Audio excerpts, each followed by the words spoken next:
Concerns arose when neighbors saw that a 13-year-old child lived on their street and never seemed to go home. After they notified the authorities, a policeman made the decision to investigate.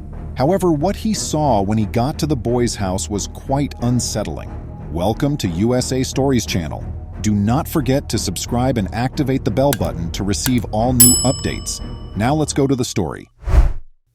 All throughout the world, one may witness children having fun on the street. That's what kids do when they're not at school or at home. They play games, race bikes, laugh, and sing for hours on end. It's all a part of growing up and becoming a child. You can spend a lot of energy and establish some connections that last a lifetime. And that's how the tale begins. Children from a nearby school used to hang out together on their city's peaceful, serene streets. There were children of various ages, ranging in age from 8 or 7 to 15 or 16. Everyone seemed to get along and look out for one another, and there was never any conflict. When Lauren was 13 years old, she would play outside after school, but would always come home when her mother phoned. All the kids, with the exception of one youngster called Seth, could play outside and enjoy themselves. But as soon as their parents told them to go home, that's exactly what they did. He appeared to be outside all the time and lived next door to Lauren. He never did appear to return home. Paige, Lauren's mother, was first a little irritated with Seth. He was just riding up and down the street, around and around, even late at night when everyone else looked to be sleeping in bed, and she feared he was up to no good. She had no idea that Seth never seemed to go home, and she could never have predicted the tragic cause behind it.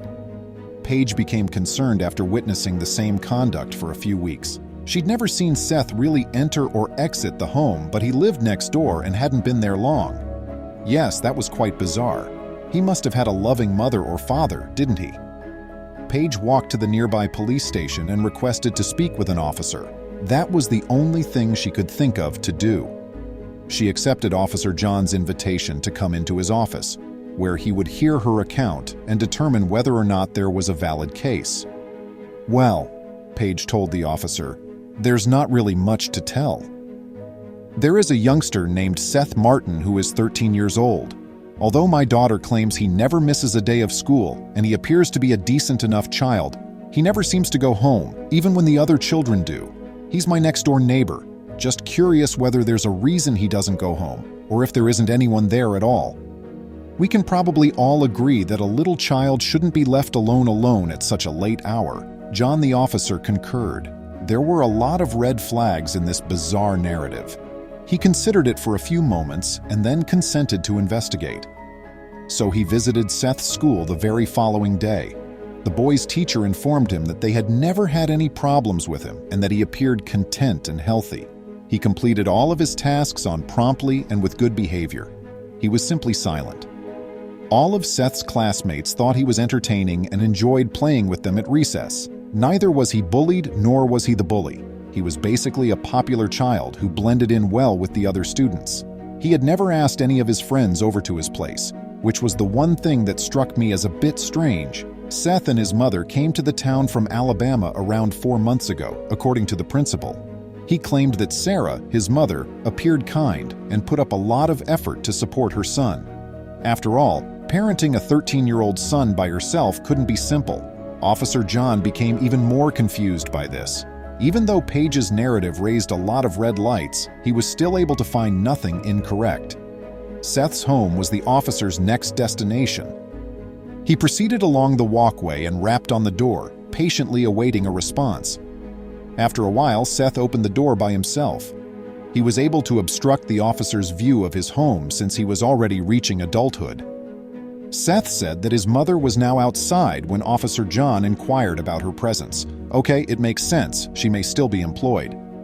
Officer John, however, was inquisitive and requested permission to visit the home. Seth became defensive right away and inquired as to the policeman's warrant status. Officer John chuckled, initially believing the youngster was kidding, but then seeing that he was serious, Officer John told the boy that no inquiry was underway. All he needed to know was that everything was well.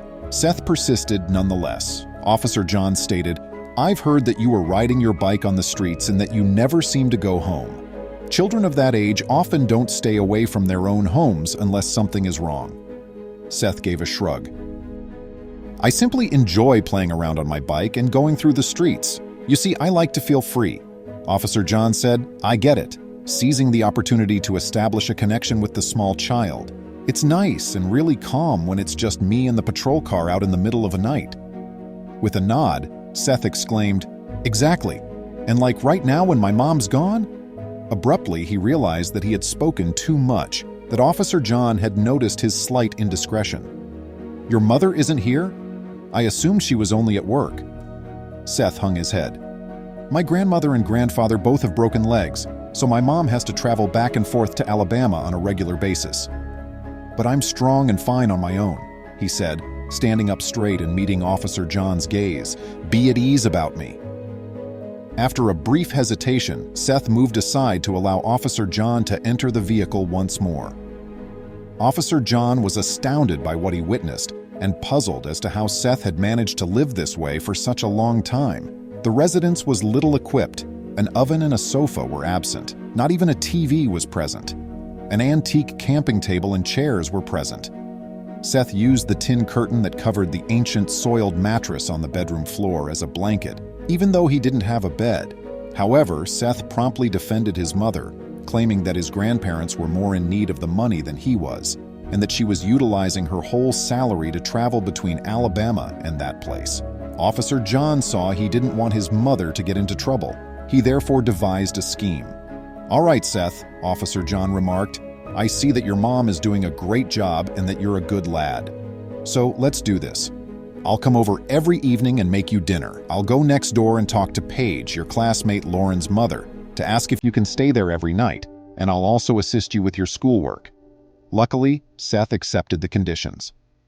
When Officer John showed up at Seth's house one day, he appeared happy to tell him that his mother would be returning the next day, and this time it would be for good.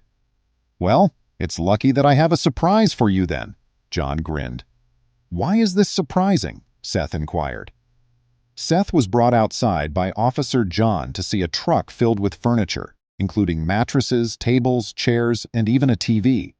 Seth and his mother had gotten them all from Officer John. They excitedly decorated the house together, making it a comfortable and welcoming retreat. When Seth's mother did eventually come home, she believed she had come to the incorrect address. At that moment, Seth and Officer John sprung from the closet, yelling, "Surprise!" and giving her an explanation of the circumstances. She thanked the officer profusely for his kindness and for watching after for her kid while she was away, but she was inconsolable.